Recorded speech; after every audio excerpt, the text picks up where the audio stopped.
নিজৰ জীৱনটোক লৈ কেতিয়াও দুখী নহবা। কিজানি আপোনাৰ নিচিনা জীৱন কিছুমান ব্যক্তিৰ বাবে সপোন হ'ব পাৰে।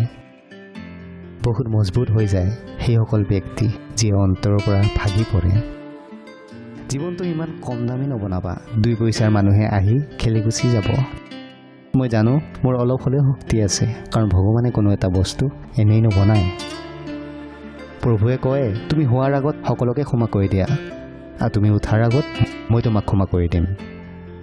সেইজনৰ ওচৰত থকাতকৈ অকলশৰে থকাই ভাল, যাৰ ওচৰত তোমাৰ কোনো গুৰুত্ব নাই।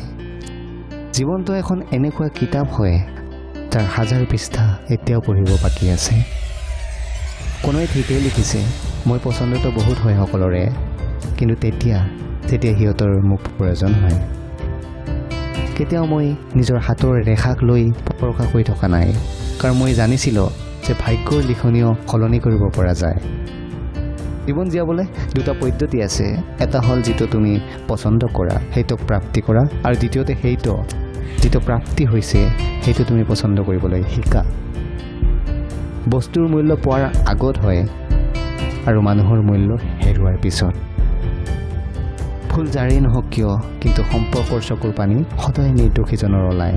কোনোৱে যেতিয়া ভৰসা ভাগে তেতিয়া তেওঁকো ধন্যবাদ জনোৱা, কাৰণ তেওঁৱেই আমাক শিকায় ভৰসা বহুত ভাবি চিন্তি কৰিব লাগে।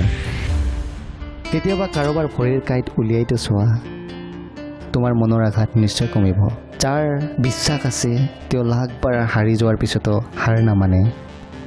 বিজয়ী সেইজন নহয় যি কেতিয়াও অসফল নহয়, তাৰ পৰিৱৰ্তে তেওঁহে হয় যি কেতিয়াও হাৰ নামানে।